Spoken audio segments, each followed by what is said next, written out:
Everybody said we have 3 simchas here tonight. So you're wondering, what's 3 simchas? So first of all, Baruch Ian is here. That's a simcha. That's it. Yeah, that's it. That's it. Baruch, it's wonderful to have you back. You know, there's certain people you say, have a nice time. We'll see you. Maybe. We're happy to have you back. Also, we're going to finish Mishna Shekalim tonight. And we're starting Masechtas Yoma, which is also very exciting. And Mitzvah Svir Sa'imer. It's also a simcha. So I'm going to be stalling a little bit because I want to say Svira B'Minyan tonight.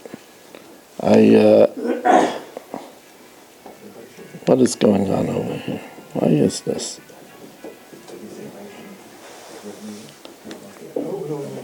Okay.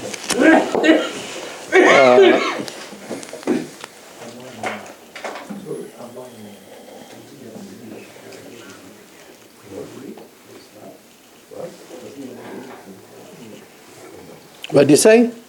I was wondering if the Rav had a minion for the daf. No, for everybody, not just over here. Everybody. You know, in my line, I don't have the luxury of worrying about just some of the people. You got to worry about everybody, which I do. And Baruch Hashem, we have 2 minyanim Friday morning, but it's not easy. And it all depends on everybody coming, because, otherwise Gedalia is going to have to whip out the Sefer Yetzirah, and he told me he's charging for that. And he wants a lot of money, so... Yeah, no, you don't have to have him speak. Balbatim that don't speak are okay. Anyway, so Baruch Shechianu v'Kimanu v'Gianu Lazman Hazeh, to the finishing of Masechtas Shekalim and the starting of Masechtas Yoma. So we are dedicated by the Fisher family, Lili Nishmas Basi Bas Rabbi Shlomo ben Avram Alevi Perl Bas Ruv, and they're also dedicating Masechtas Yoma. And Lili Nishmas Levi Yitzchak ben Meir, Yaakov Moshe ben Zev, L'Ful Shalema, for Eliyahu Moshe ben Chayesara, and by Yoel Klugman and family. So before putting the karbanis on the Mizbeach, the emurim, the sacrificial portions on the Mizbeach, there was a table of marble. They first put it on the table of marble. Remember we said there was one table of marble and one table of silver that they put the 93 clay shares. From the table they arranged it on the ramp before putting it on the maracha.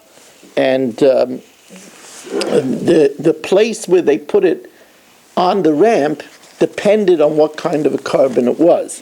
So Evrei HaTamid, the limbs of the Tamid, the daily Tamid offering, Nitorin Mechatzi Kevesh Ulamata, it was put on the lower half of the ramp, B'Mariv, on the western side of the ramp. The ramp went up from south to north. On the lower western side were the limbs of the Tamid. Vishel Musafin, of the Musafin, like we're coming to Yom Tov, the additional offerings of Yom Tov, Nitonim Mechatzi Kevesh Ulamata B'Mizrach. It was put on the ramp on the lower half towards the east. Mishna Ches. I have the opposite. Vishel Rashi Chadashim, you have it wrong. Vishel Rashi Chadashim and of Reish Chodesh, Nitonin al karkav hamizbeach milmola. Now the karkav is what's called the soivev. Midway up the height of the mizbeach was indented, and there was a ledge that was called the soivev, and it was called the karkav.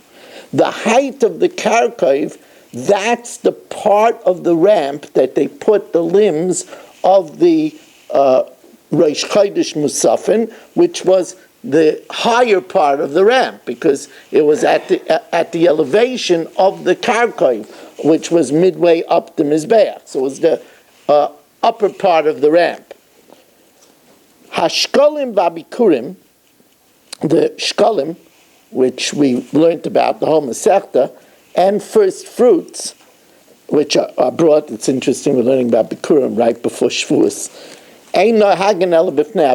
That was only done when we had a Beis Hamikdash. However, Aval Meiser Dagan, the Meiser that's taken from crops, or Meiser Behema, and the 10th animal that was taken 3 times a year, when you lined up your animals in the corral and you took the 10th animal and struck it with red paint, Vabachiris, and the firstborn, Nahagen Bein B'fnei Abayis, Bein Shaloi B'fnei Abayis. It was done when we had a house and when we didn't have a house. Even Bisman Beis Hamikdash is not here, B'Amanassein or Rabbin. What they did is they took the 10th animal. Now they couldn't offer it up as a carbon, so they had to wait until it got a mum. This was later disbanded. Now, the Olam doesn't know what it means to wait for an animal till it gets a mum. It means you have to let the animal run around. You can't work the animal. So you have to let it run around. You have to feed it. You have to guard it. It's a huge thing. I know, because I have a Talmud that's a rancher. And the way that they get around not having a Bechor is because they give a fraction of the mother to a guy. And that way it's parted from Bechor. And he forgot to do it with one animal. So now you had a Kedushas Bechor, you had to let it run around. It was a nightmare for him. It was a nightmare. So they disbanded Ma'aseh Behema. They don't do it today. They don't take the 10th animal as Ma'aseh Behema. Bechor, they don't have a choice, so they do what I told you. Hamakdish Shekalim u'Bikurim. If somebody goes ahead, we said that there's no Shekalim and Bikurim, but if somebody says that this should be Machzis HaShekel or it should be Bikurim, Harizeh Kodesh. Then the din is that it's Kodesh, and by the Machzis HaShekel, you have to hide it, you have to put it in, and the fruit has to be left to rot. Reb Shimon says, Ha'omer Bikurim Kodesh, if you say that something should be holy as Bikurim, since there's no Bikurim, it means nothing. Einon Kodesh. It's meaningless. And it doesn't get Kedushas Bikurim. Hadarulach Masechta Shekalim, Hadarulach Masechta Shekalim, Hadarulach Masechta Shekalim. Richard, you could wait to get on Zoom, but we're not on Zoom yet because we're learning the Mishna Yomis, and then we learn, we have Mariv, and then we'll be Zoom. Baruch Shechiyanu v'kimanu v'gyanu l'zman hazeh, to the starting of Masechtas Yoma. Yoma is called Yoma the day, because the holiest day of the year is Yom Kippurim. So it's the day. That's Yoma, the day. Shivas Yomim, Kaidim Yom Kippurim, 7 days before Yom Kippur, Mafrishin Kohen Gadol Mebeisai, they take the Kohen Gadol from his house, they sequester him Lelishkas Falhedrin, in a chamber that was set aside for the Kohen Gadol, called the Lishkas Falhedrin. Now they did this, first of all, we learn out from that this is what they did with Aaron and his children during the Miluim, when they inaugurated the Beis Hamikdash. They separated the Kohen Gadol 7 days, and it was said that it should be done for all generations, and also they did it to separate him from his wife, that he shouldn't become Tameh. Umaskinan like Kohen Achar Tachtov, and they designated a pinch-hitting Skan Kohen Gadol. So Shema Yerabay Psil, so that if he became Tameh, there'll be a Kohen Gadol that will be ready after him. However, they don't sequester the pinch hitters 7 days. They only sequester the Kohen Gadol, but they sequester him. You'll say, why are we chayshish that he would become puzzle? So it's interesting, the Taisus Yom Tov says, by sequestering the Kohen Gadol in his place, it makes him jealous, and it makes him more careful not to become tamid. That's the way us humans are, You put somebody there, in the bullpen, and all of a sudden he's a lot more careful. Rabbi Yehuda says, Af isha acheres maskin alay. They also separate a second wife. Now it's interesting. Why don't they give him a second wife? So the Mefarshim say, and this is a halacha that a lot of people don't know, a Kohen Gadol is not allowed to have two wives. Kohen Gadol could only have one wife. But they designate a wife for him because he can't do the avodah of Yom Kippur without a wife. Maskin lo shemet tamas ishtay, lest his wife die, shenema v'chiper ba'adai u'ba'ad beisai. It atones for him and for his house. And of course a house is one's wife. Like it says, Mordechai l'kacha, Mordechai loy levas, al tikrei levas el lebayis, and that means a wife. It's interesting that this is the opposite of by the priesthood, la'avdil. Right there, they have the idea of holy is not to have a wife. But we know that a man is a shalem only if he has a wife. If you look in the Ramah brings down an opinion that a kohen that's not married should not duchen. Why? Because the bracha has to be given b'simcha, and ashari b'loy isha, shari b'loy simcha. As a matter of fact, they want to say a source for this Ramah is a very, very scary zayir. The zayir says that a kohen who is not married was not allowed to do the avodah. Because it says, Odom ki yakriv mikem karben, and a person that's not married is not an Odom. He's not a complete man. He's only a half. And that again is because without a wife, you're without simcha. So it shows what marriage is supposed to be. A lot of people say, leave me alone. I wish I had some peace. But the bottom line is that the purpose of marriage is that there should be simcha. So they told him, no, they told Rabbi Yehuda, Im kain ein lo davar seif. Then you should be worried that the second one will die too, and you should set aside the third one. So obviously, Rabbi Yehuda holds for one misa we're chayshinan, for two misas we're not chayshinan. I'm just going to say a very quick thought, just that we should have a little bit of a bigger break, so that we should be able to finish the mitzvah. Hakol hoylech acharech saim. Everything goes according to the finale. It used to be that they gave out cheesecake. Anybody know that minhag of giving out cheesecake for? Every office in Lakewood does it. Every office in Lakewood does it. You see what I know. There was a minhag that if you finish the mitzvah of svira, so you got a cheesecake. So you're getting a vart. Okay. I want to tell you that they asked Reb Chaim, how can you compare Torah to Alfei Zav v'Chesed?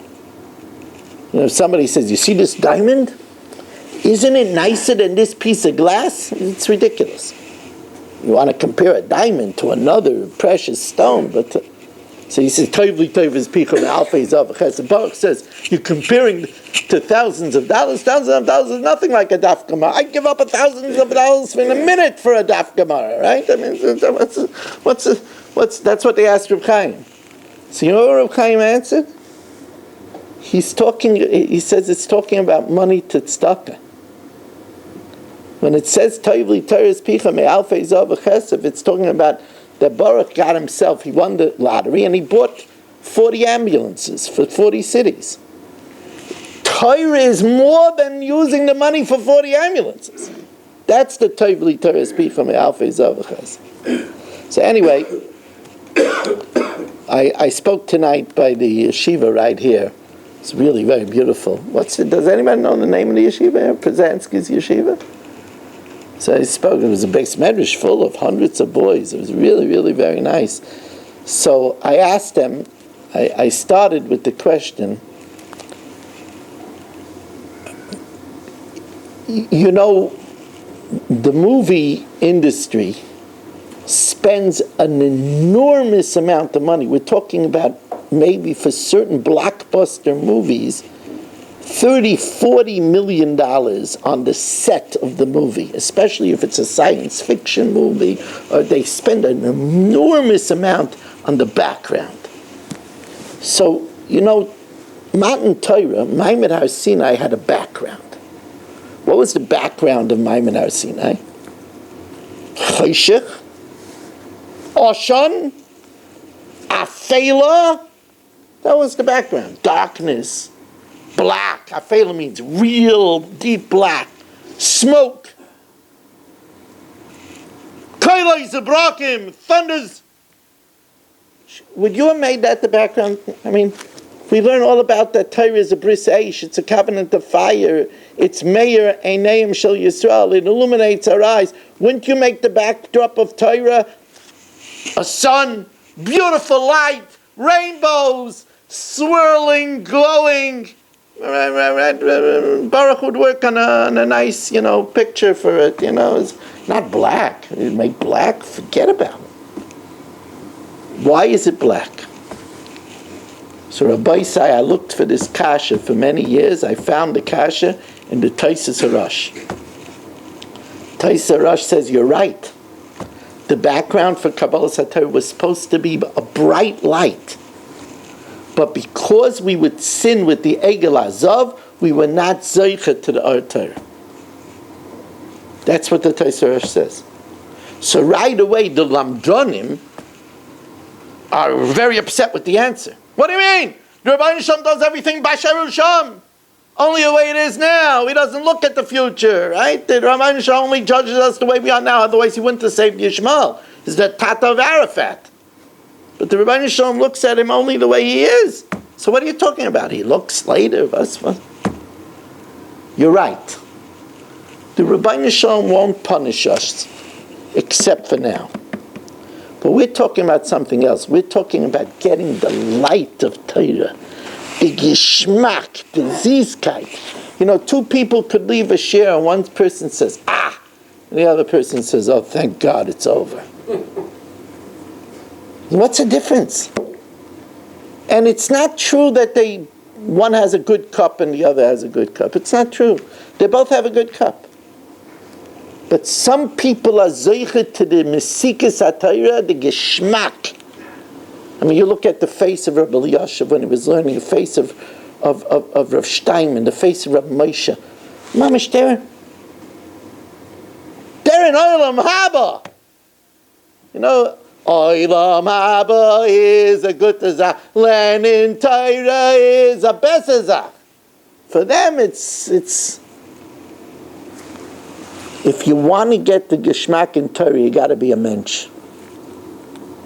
Got to be a mensch. You can't go home and behave in a different way.